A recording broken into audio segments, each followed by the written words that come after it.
বুক drawing guide চ্যানেলে সকলকে স্বাগতম। আজকে আমি পেঁপে অঙ্কন করব। তো পেঁপে অঙ্কন করার জন্য দুইটি গোলবৃত্ত অঙ্কন করে নিতে হবে। প্রথমটি ছোট, দ্বিতীয়টি বড়।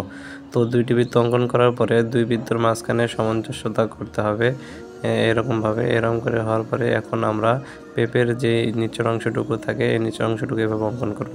এভাবে অঙ্কন করা শেষ। এখন আমরা পেঁপের যে বোটাটি থাকে গাছের সঙ্গে লটকানো এই বোটাটি অঙ্কন করবো। এভাবে অঙ্কন করা শেষ। এখন আমরা কি রং করব। তো রং করার ক্ষেত্রে আমি সাধারণ একটা টেকনিক প্রতিবারে বলে থাকি যে আমরা যে কোনো জিনিস অঙ্কন করার জন্য সর্বপ্রথম কাজ করব সেটা হচ্ছে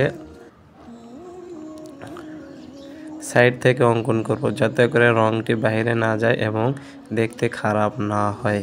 তো পেঁপের মাঝখানে একটু আমরা হলুদ রং করব। হলুদ রং করার পরে এরপরে পুরোটি পেঁপে সবুজ রং করব। তো পেঁপে রং করার জন্য